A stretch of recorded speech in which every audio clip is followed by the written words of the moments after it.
So I just asked AI what it thinks about Spark's SPK token and how it interacts with the Sky network or the Sky token, which is formerly known as MakerDAO.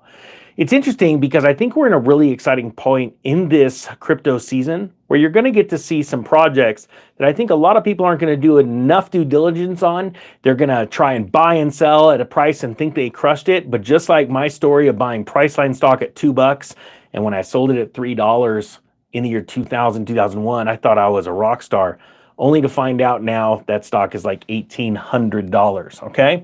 So none of this is financial advice. I do own this token, and this is a very new token. It's been on the market for not that long. I wanna say it just hit a month old, all right?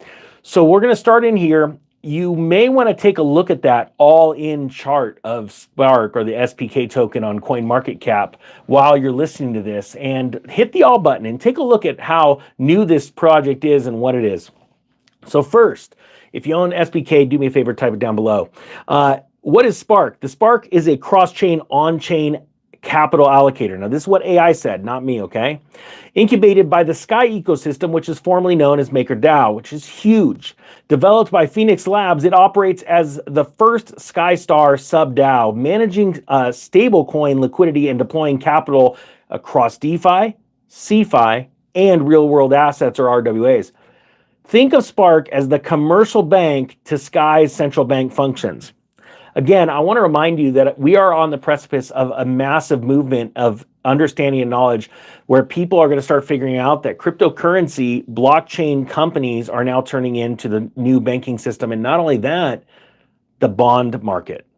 Please understand how big of a deal this is when we start talking about liquidity, yield, and things like that. Also, real quick, if you want early access and the lowest price ever to student pricing for the next course releasing on staking and yield farming, then down below is the Crypto Security 101 course, and that's a blowout price right now, the pre-filming discount, links down below. Now it says the SPK token is Spark's native governance and staking asset with a total supply of 10 billion tokens distributed over 10 years. So right now, only 10% of the tokens are distributed.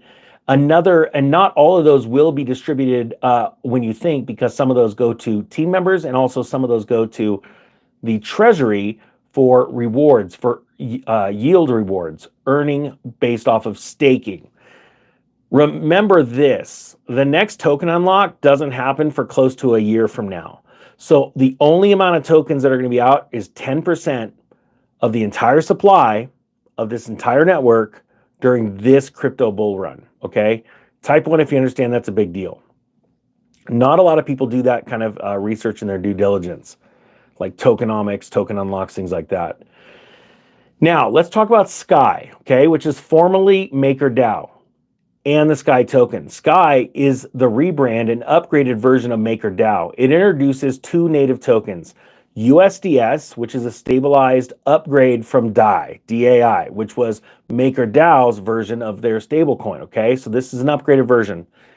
Then there's Sky, which gives governance to the whole project, which replaces Maker, which was the old logo or the ticker was MKR. The migration from Maker to Sky began in mid-2025, okay? So this all just happened. Upgrades have been executed in phases, and holders can convert Maker to Sky at about a 1 to 24,000 ratio. Remember, Maker was very expensive, the cost per Maker per token, because there were very few of them out there. They have since incredibly increased the number, 24,000 times, because of liquidity, okay? So it's one reason. Now, how does the Spark token and Sky interact? First off, you've got liquidity flow. Spark taps into Sky's stablecoin reserves, which are the USDS coins, to fund lending and yield strategies. In return, the SPK token governance helps determine allocation strategy, risk parameters, and rate setting on Sky's lending products. Next, there's the governance feedback loop. Sky token controls protocol-wide governance. Spark holders govern Spark-specific parameters such as risk setting, asset onboarding, and capital distribution, within Spark's ecosystem. Now we come to the Spark staking system. The mechanics of this are easy.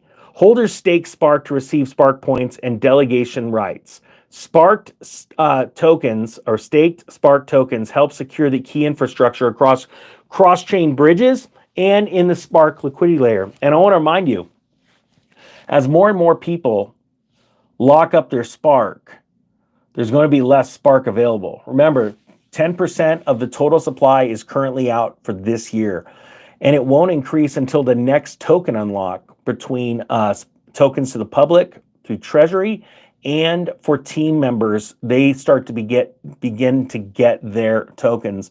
And I just want to stress this. I can't stress this enough. This team's been around for a long time, and it would behoove them or be in their best interest to make sure that the project moving forward is in a positive light, thus bringing value and increasing value to the token holders because they want to sell their tokens at a higher price, right? It says one thing that the AI said, future uses for this Spark staking system. Stake Spark could serve as a similar function to Aave's safety module, acting as a backstop for protocol solvency with rewards and revenue and Spark points. Now, let's talk about total value locked, because this is a very important message, and most people don't understand how this works or how this brings value. Most people look at value by the price of the token, and I can assure you, from being in XRP at 2 cents, from being in Theta at, what was it, like, I want to say I paid 6 cents for Theta, 7 cents, I don't remember. I know what it's like to be in tokens before anybody knows what they are, the companies, what they do, and to watch explosive growth once people figure it out and lock these up. So let's talk about total value locked. And this is, the acronym for this is TVL. The current TVL, as of late July 2025, Spark's TVL has reached a record $8.1 billion, making it one of the top 6 DeFi platforms by TVL. Okay, this is a brand new project. I want to remind you, the second they came out, they were immediately listed on Binance, Coinbase, all of the big exchanges, plus on certain exchanges like Binance, Gate, and I want to say KuCoin. They're already set up to do on-exchange staking and yield farming, not yield farming, but being able to get yield. This is a really big deal, okay? So the reason why I tell you this now is because most people don't understand how incredible this information is when we're dealing with a market cap that's, I don't even know what, type the market cap down below, what Sparks is right now. It's pretty incredible. So it says DeFi Llama lists TVL at approximately $7.25 billion, split across Ethereum, Base, Optimism, Arbitrum, Unichain, and even other chains, right? Earlier reports pegged it around $4.5 billion as Sky's first sub-DAO. Now, why is this significant? First, you got liquidity depth. A high TVL indicates massive capital has been deployed. Yield generating supply, right? And capital allocation into real world asset and DeFi. The next reason why this is significant is it lists protocol stability and trust. A large TVL shows user confidence and institutional usage while supporting better yields and lower slippage for activity within Spark and Sky. Everyone, do me a favor. Type UNI. If you've went to Uniswap before and you've seen incredible slippage because the platform's trying to get your trade through, but it's having a hard time going and grabbing it from all these people that want to sell. And there's this massive amount of slippage. You're like, geez, what am I, at Coinbase? Or these fees are absolutely insane. Most people don't understand slippage, don't understand liquidity issues, and the risks associated with liquidity issues. And what you need to understand is that this company is starting to serve exchanges.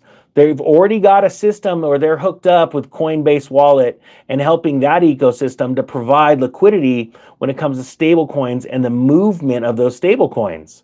I've had a couple issues just recently with Coinbase where I make a sell or a buy and it's too big and the entire system freezes up. I know this sounds crazy and you're like, rich people problems, but these are problems, okay? And I can tell you from firsthand knowledge. I'll give you a quick example. How many of you, type yes or no, have ever went into a bank to withdraw a certain amount of money and they say, we don't have that much money, you're gonna have to order it and actually set an appointment to come and get it? And you're like blown away. But here's the truth. That's happened to me quite some time, for a long time in my life. And I would tell that on the YouTube channel and people are like, no, they got plenty of money in my bank account. And what they don't realize is they're going to get $1,000. They're not pulling out 25, 35, or 40,000 bucks to go buy a car or purchase something like that. They don't have that, and so they don't understand that it actually happens. Well, I'm telling you right now, liquidity is incredibly important when we're dealing with cryptocurrency, and if 2008 has taught any of us anything, that's liquidity crises are what cause stock market downturns or bond market crashes, or for banks to go bankrupt or close their doors, be forced to by the Federal Reserve. So it's a big deal. This company's doing something about that. So protocol stability and trust is really important. It says a large TVL shows user confidence and institutional usage, okay? And again, as of right now, this week, we are in a moment where, hold on really quick. I'm just gonna swipe up. An important gentleman's calling me right now, but I just wanna let him know that I'm live and I'm gonna call him right back. So I'm gonna call him right back after this. All right, so that's how I tell him. He's really important, but I gotta get through this. Institutional usage, when we're talking about this company, Spark, having a TVL of 8.1 billion and seeing it happen that fast, we're watching institutional money tie this up. Then last, governance and revenue power. More TVL means greater protocol revenue, which supports staking returns, treasury growth, and long-term ecosystem. Look, the fact of the matter is, I really like this project. I did a Babe Ruth, I'm going to knock it out of the park, and I'm going to show you how to identify really good projects now that are going to be awesome in the future based off of a handful of metrics. It's not price, it's the team, it's the problem they're solving, and it's the usage really early on and how it expands into the ecosystem. So there you go. I highly suggest, if you haven't followed me on X, check out my X channel, and I've posted some stuff about Spark that's really important. I'm going to put the link to my X channel down below. And if you want the crypto 101 security course, that's on a it's on a pre-filming discount. I think it ends tomorrow. So go check that out if you want. The Economic Ninja is out.